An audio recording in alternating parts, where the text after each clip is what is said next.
Binawi ang permit sa kanilang rally sa EDSA sa Quezon City pero hindi po nagpatinag sa kilos protesta ang Iglesia ni Cristo at ilang grupo mula sa mga probinsya. Sa Maynila naman sila nagtitipon-tipon para kalampagin ang umano'y pangungurakot ng mga nasa gobyerno. Para sa Update Live mula sa Liwasang Bonifacio, may Express Report si Gerard de la Peña. Gerard, dumarami na ba ang mga tao dyan?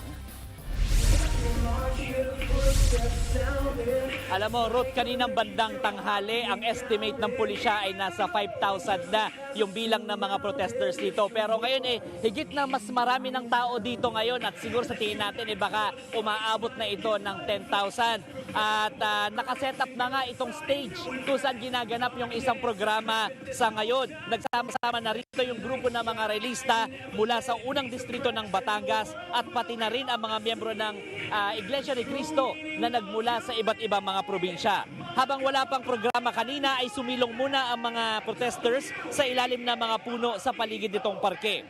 Katulad kahapon, nag-set up na rin ng tent ang ilang mga protesters. Ay sa pulisya, inaasahan nilang umabot sa 15,000 ang may kilahok sa kilos protesta rito. Kung matatandaan natin, binawi ng Department of Public Order and Safety ng lokal na pamahalaan ng Quezon City ang permit na ibinigay nito sa mga organizer ng kilos protesta. Dahil daw ito sa abalang idinulot ng kanilang aktibidad nitong nakaraang 2 araw. Kung sosobra naman ang dami ng lalahok, bukas naman daw para sa kanila ang iba pang Freedom Park sa lungsod, katulad ng Plaza Miranda, Plaza Dilao at Plaza Moriones. Ay sa mga nandito ngayon, sumali sila dito dahil ipinaglalaban nila ang transparency at pagsugpo sa korupsyon. Nakahanda naman daw ang pulisya. May mga inilaang lugar din kung saan pwedeng pumarada ang mga sasakyan ng mga lalahok sa kilos protesta. Sa ngayon, sarado pa rin ang Recto, Legarda at Menjola na mga access points papunta sa Malacanang. May mga inilatag na ring alternative routes ang lungsod para makaiwas sa mga saradong kalsada.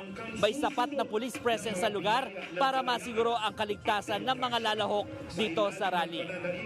Ruth, sa ngayon ay ongoing na itong program. Mas marami na nga tao dito pero hindi naman ito nagdudulit ng traffic dito sa lugar. In fact, itong harap ko ngayon, ito ay daanan ng mga sakyan at sa ngayon ay may konting build-up lang pero ito kumbaga sa normal lang sa mga ordinaryong araw at hindi ito nagta-traffic nang dahil sa aktibidad dito. Ruth. Yan po ang Express Report ni Gerard de la Peña live mula sa Liwasang Bonifacio. Mga kapatid, Ruth Cabalpo, para sa mabilis na pasada ng mga balitang dapat niyong malaman, mag-follow at mag-subscribe sa social media pages ng News 5.